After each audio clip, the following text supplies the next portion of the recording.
Buenas noches, soy Sandra Janet Vélez Ramírez y a continuación les presento mi trabajo que está orientado a explicar las etapas de análisis de la realidad de un proyecto de investigación. Soy estudiante del doctorado en Ciencias de la Educación de la Universidad de Cuauhtémoc. Cuando nosotros abordamos un proyecto de investigación, tendríamos que darnos cuenta que en términos generales el proyecto de investigación tiene como etapas principales el diagnóstico de la situación en el contexto determinado, la formulación de la pregunta de investigación, de unos objetivos y de unas estrategias que van a determinar va a ser la línea que se va a seguir con respecto a las acciones y los recursos que se requieren para resolver este problema y los cuales van a estar sometidos a evaluación y a medir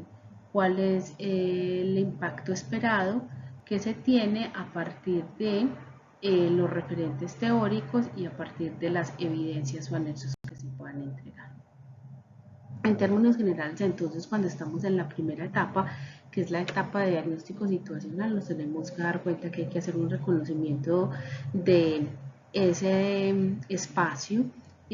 o de ese contexto. Para ello se hace una recopilación de información que está fundamentalmente, para el caso de nosotros, que es el contexto educativo, fundamentado en reconocer la cantidad de estudiantes y las características que estos tienen, cómo esas características se involucran en su capacidad de desempeño y cuáles serían los proyectos en los cuales esa población está involucrada.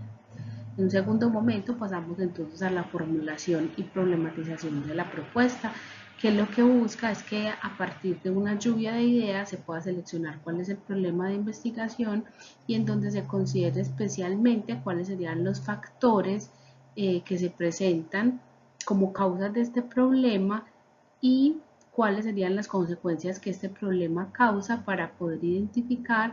cuál es la urgencia y cuáles son las carencias o cuáles serían las necesidades fundamentales que tiene este contexto educativo. En un tercer momento, en una tercera fase, estaríamos hablando entonces de los objetivos o propósitos del proyecto, y lo que busca esta fase es que se determine en el tiempo, en el espacio, en la población que se va a atender, cuáles serían los criterios que se busca resolver y cómo esos criterios se van a medir a través del tiempo y la implementación del proyecto. En una fase número 4 estaríamos hablando de las estrategias y las acciones que se deben desarrollar. Estas lo que pretenden es hacer una visibilización de las posibilidades de concreción que tiene ese proyecto. En términos generales, lo que se hace es que se describe una estrategia que permita abordar o reconocer cuáles son las causas del problema que se determinaron en las fases anteriores y que se pueda hacer una estimación de cuáles serían las fortalezas y las debilidades que tiene la institución educativa para poder abordar o resolver el proyecto que se está planteando. En una fase número 5 estaríamos hablando de los recursos y en ello estaríamos considerando tanto los recursos humanos, materiales, tanto internos como externos, y estaríamos determinando cómo esos recursos y esos medios son necesarios o en qué medida son necesarios para el desarrollo del proyecto de investigación. En una fase número 6 estaríamos hablando de la evolución del proyecto, que me permite hacer un análisis de la pertinencia, de la relevancia, de la coherencia de los resultados que ha tenido el proyecto de investigación, para poder hacer un ejercicio de feedback en donde